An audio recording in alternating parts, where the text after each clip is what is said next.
yous drummed into them by their parents. You had to tease and mention bands to get them to talk. Jez is different. With Jez, I don't have to try.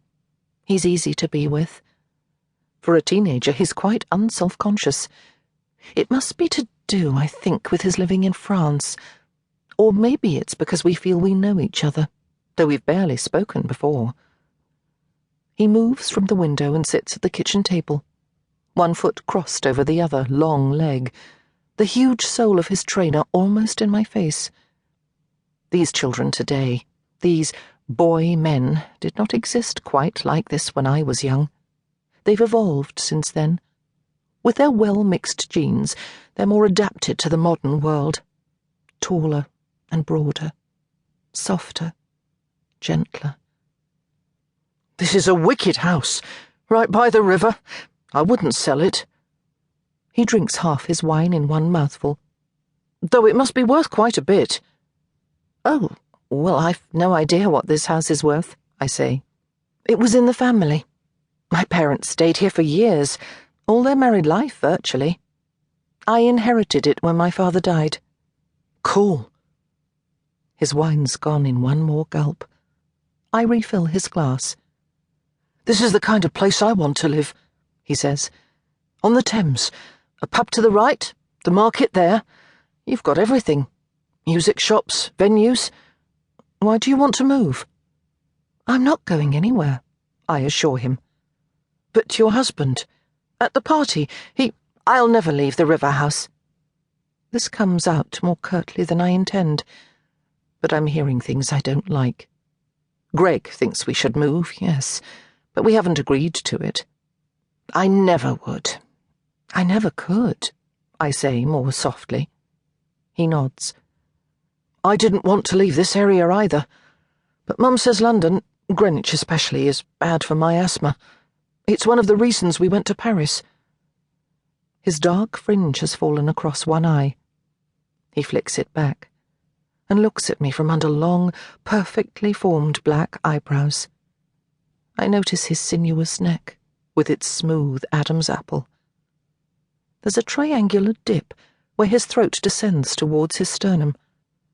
His skin has a sheen on it that I'd like to touch.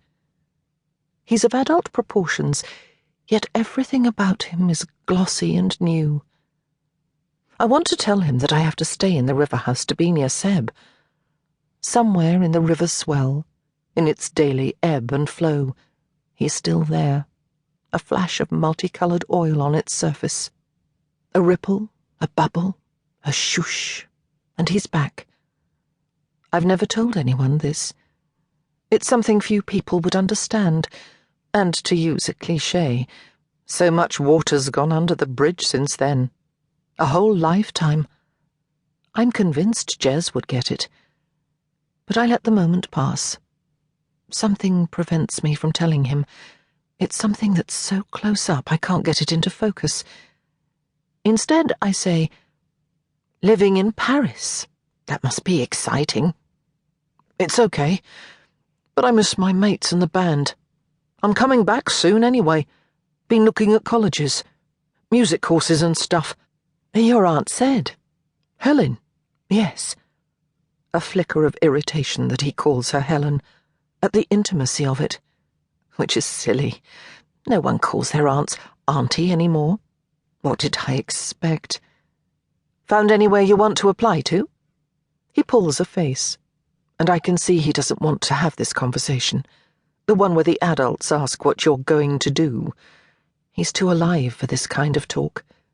Even though I'm thinking, I could help you. Drama, music, they're my areas. "Everyone says, 'Ooh, Paris,' but it's rubbish. A city where you have no mates. I prefer London. It's like no one gets it when I say that." "I get it," I say. I'm aware of the marmalade, slowly setting on the stove. I should fetch the funnel and pour it into jars, but I'm unable to move from my chair, from his line of vision.